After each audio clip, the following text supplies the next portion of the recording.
Engineer Gold Mines is focused on the exploration and development of the historic high-grade Engineer Gold Mine situated 32 kilometers southwest of Atlan, British Columbia. Engineer Gold Mines is fully permitted for surface and underground exploration with the drill program now underway. Engineer Gold Mines Limited trades on the TSX Venture Exchange, symbol EAU. For more information, please visit us at engineergoldmines.com. You're listening to HowStreet.com radio, available online at TalkDigitalNetwork.com. Welcome to HowStreet.com radio, the online source for market opinions. Here is Jim Goddard. My guest is Mark Leibovit, editor and publisher of the Leibovit VR newsletters, also known as VRTrader.com. He was the #1 U.S. stock market timer in the January 2020 edition of Timer Digest. He's speaking to us from Arizona. Welcome back to the show, Mark. Always a pleasure, Jim. Thank you for having me. Mark, for people who may be new to you on this show, can you give us a bit of your background on Wall Street and in the media? Yeah, this goes way back, and thank you for bringing it up. It started, I was very lucky. I was working for a brokerage firm in Chicago after I left the Chicago Board Options Exchange, where I was a market maker for a short time, actually 2 brokerage firms in Chicago, and started getting contacted by a lot of the press. Those that didn't contact me, I contacted them. Got quoted all over the place. I guess when you're with a firm, you have a lot more credibility, I guess, than if you're an individual commentator, though that's changed a little bit over the years. And then I got calls from some of the bigger people in the industry. It started with the old Financial News Network out in Ocean Park Street in Santa Monica, California, and that was before they were acquired by CNBC. And they, contacted me about doing some interviews by phone.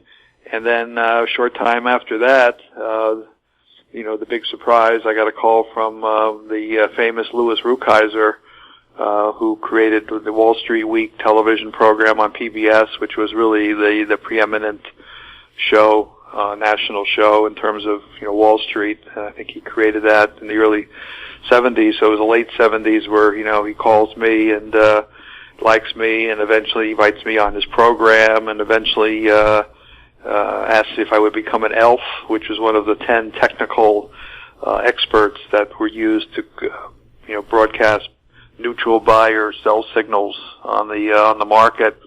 And simultaneous with that, I got very lucky. Paul Kangas, who anchored the very famous nightly business report on PBS in the U.S., also contacted me, and I became what was known as a market monitor guest. And honestly, time flies, but I did that for 30 years, and I'd be on as regular on that show too.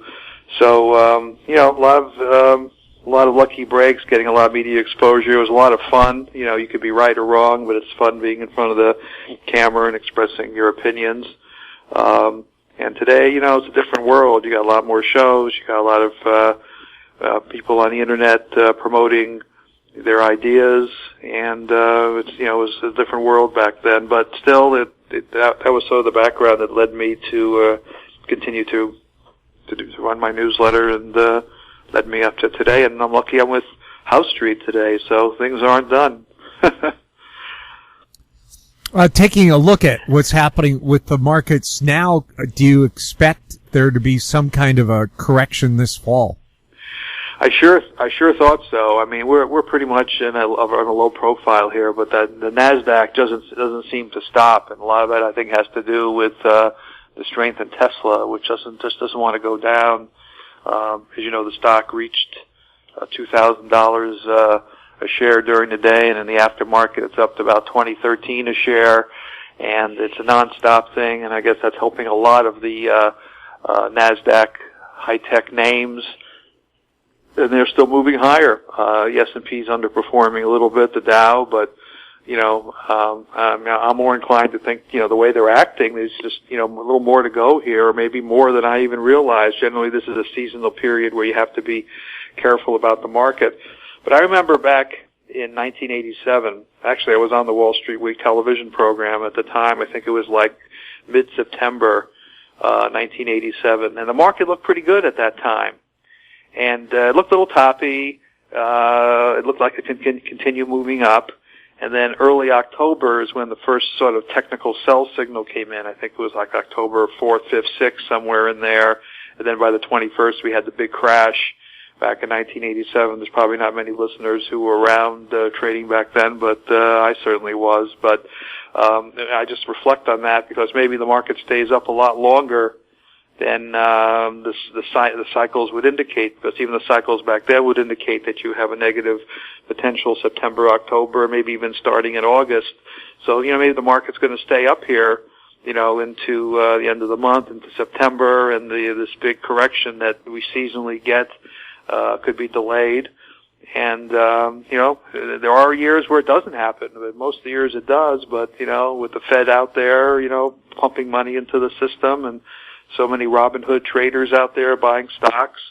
My overall impression is that yes, all the indexes should continue going to new highs, but I thought we would get the new highs after a bit of a shakeout, and certainly after the election if Trump got in.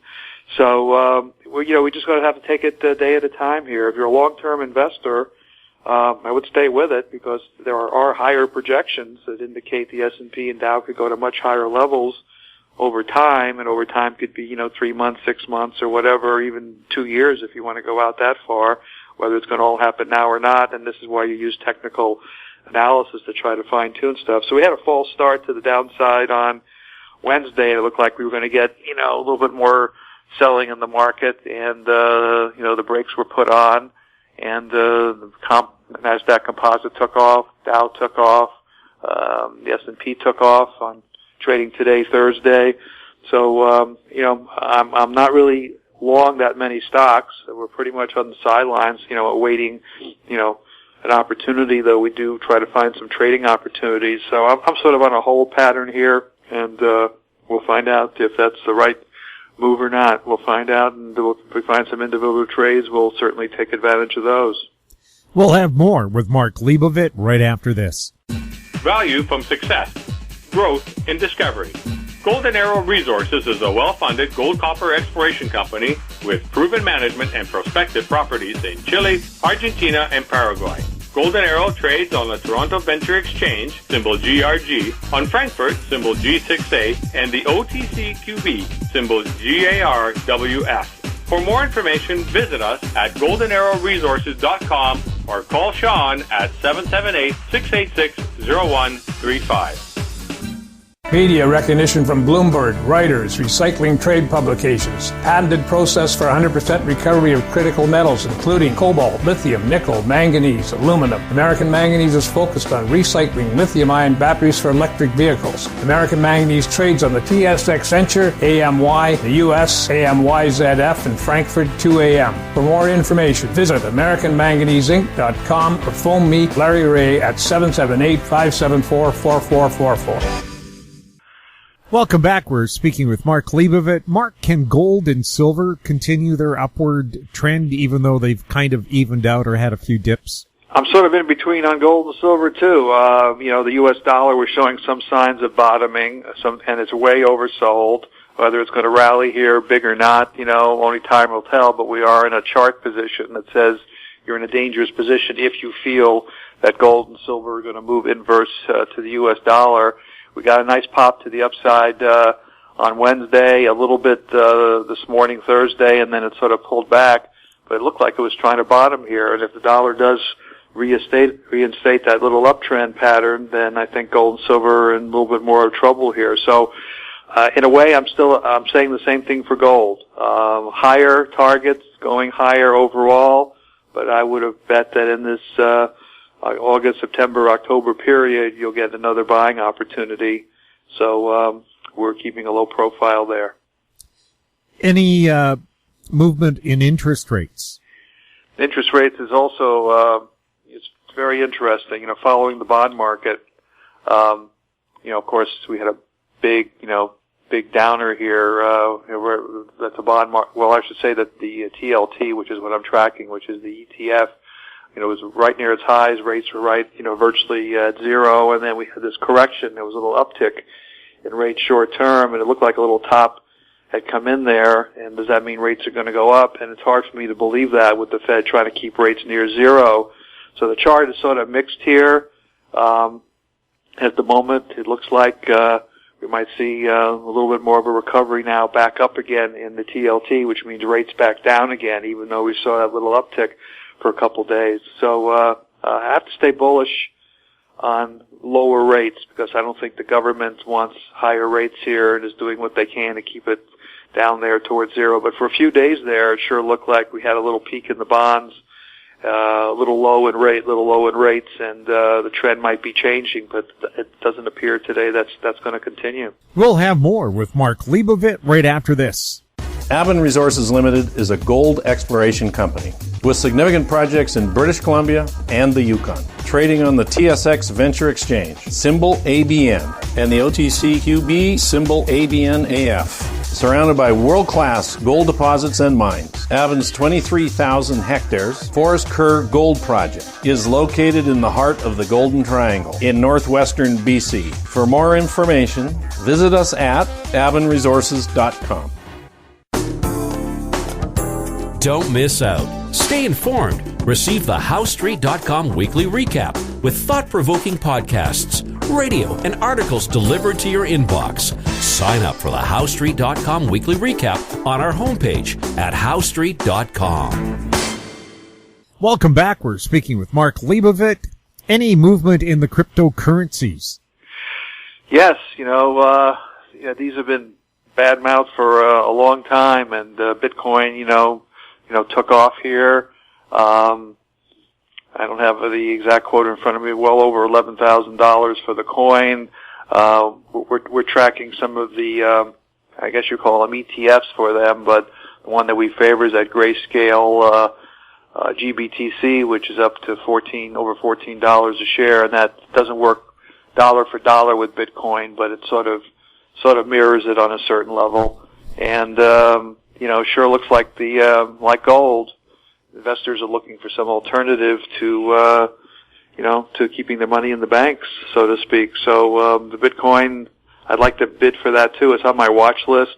We've traded it quite a bit on not the coin itself, but on the Grayscale Investment Trust, which is that ticker symbol I just mentioned, GBTC. I was hoping for a little bit more of a pullback there, but my gut feeling is you're going to see higher Bitcoin prices, and it's sort of between a rock and a hard place here at $14 a share. I think it could go to 17 to 20, but it could also drop to 12 first.